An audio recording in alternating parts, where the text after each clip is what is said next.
मैं ज्योति, उम्र 30 साल। कृपया मेरी कहानी सुनने से पहले निशा दीदी का चैनल सब्सक्राइब कर दो। कर दिया, थैंक्स। अभी कहानी पर चलते हैं। अपने खाली घर में अकेली रहती थी। 3 साल पहले मेरे पति नरेश, उम्र केवल 28 साल, अचानक हमें छोड़ गए। उस दिन से घर बस यादों और चुप्पियों का मेला बन गया। मेरी 21 साल की बेटी निशा पढ़ाई और दोस्तों में उलझी रहती, और मैं अपने खालीपन और खुद के सवालों में। एक दोपहर दरवाजे पर दस्तक हुई। मैं दरवाजा खोलते ही देखती हूँ परम, मेरा भांजा, उम्र 24 साल, लंबे समय बाद मेरे सामने। वह यूनिवर्सिटी में पढ़ता है। वह लंबे समय के अंतराल के बाद अचानक सामने खड़ा था, और उसकी आंखों में वही मासूमियत और थोड़ी जिज्ञासा झलक रही थी। उसने हल्की मुस्कान दी, और उसकी मुस्कान में एक अजीब गर्माहट थी, जो मेरी तन्हा सुबहों और उदास शामों में जैसे रोशनी का झोंका बन गई। मौसी, मैं परम हूँ। बहुत दिन बाद मिल रहा हूँ, याद आई? उसकी आवाज़ धीमी और नर्म थी। मैंने मुस्कुराकर सिर हिलाया। हमने हाथ मिलाया। उसके हाथ ठंडे और मजबूत थे। उस छोटे से स्पर्श ने मेरे भीतर हल्की सी धड़कनें पैदा कर दीं, जिन्हें मैं रोक नहीं सकी। हम आंगन में खड़े हुए। बाहर हल्की हवा चल रही थी, और कुछ देर के लिए बस बारिश की बूंदें और हमारी सांसें सुनाई दे रही थीं।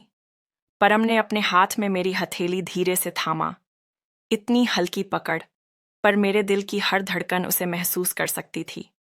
हम चुप थे, पर हर चुप्पी में कई बातें कही जा रही थीं। मेरी आंखें उसकी आंखों में अटक गईं, और मुझे एहसास हुआ कि कुछ बदल गया है। यह सिर्फ रिश्तेदारी नहीं, एक अनकहा आकर्षण भी है। धीरे धीरे हम कमरे के भीतर चले गए। मोमबत्ती की हल्की रोशनी हमारे चेहरे पर पड़ रही थी। वह पास बैठा, मैं थोड़ी दूरी पर। हमारी आंखें बार बार मिल रही थीं। हर बार उस पल की नरमी और अंतरंगता मेरे भीतर हलचल पैदा कर रही थी। फिर अचानक वह झुका, और मेरा हाथ फिर से अपने हाथ में ले लिया।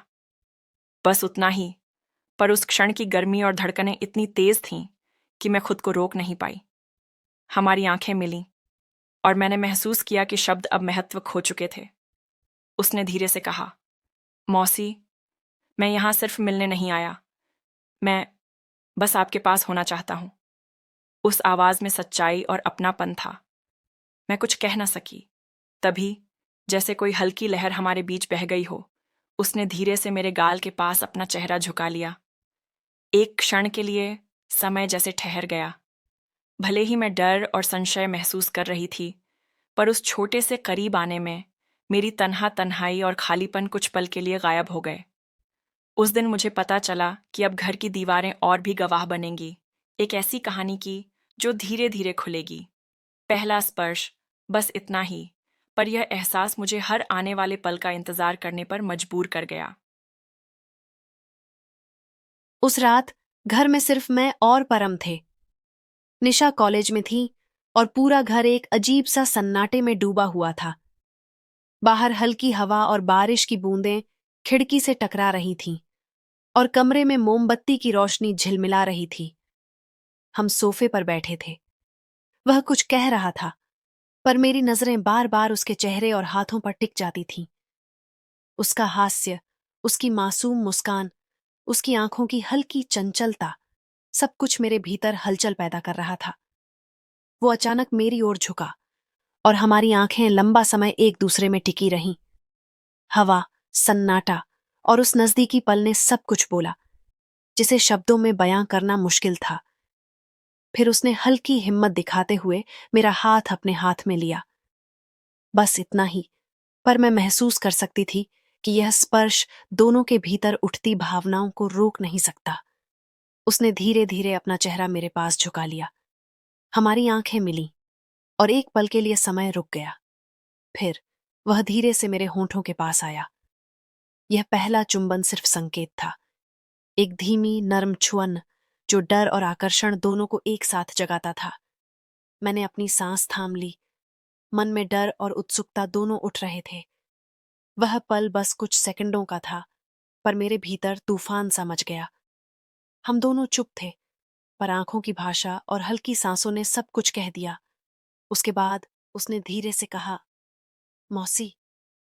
मैं जानता हूं कि यह सही नहीं, पर मैं खुद को रोक नहीं पा रहा। मैंने खुद को पीछे खींचा, पर भीतर कुछ और कह रहा था। उसने मेरी झिझक को समझा और हल्की मुस्कान दी, जिसमें अपनापन और थोड़ा अपराध बोध दोनों थे।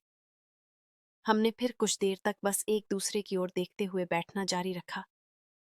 कोई शब्द नहीं थे, सिर्फ हमारी धड़कनें, हमारी नजरों की हल्की टकराहट। उस रात पहली बार मैंने महसूस किया कि नजदीकी सिर्फ शारीरिक नहीं, बल्कि मन और दिल के बीच भी हो सकती है। मैं जान गई थी कि यह रात, यह पल हमारे रिश्ते के लिए एक मोड़ है। पहली नजदीकी, पहला संकेत, पहला चुंबन, सब कुछ बस इतना ही था। पर मेरे भीतर यह कहानी धीरे धीरे फैल रही थी, और मुझे पता था कि अब हर आने वाला पल, हर मुलाकात हमारे बीच की खामोशी और चाहत को और गहरा करेगी।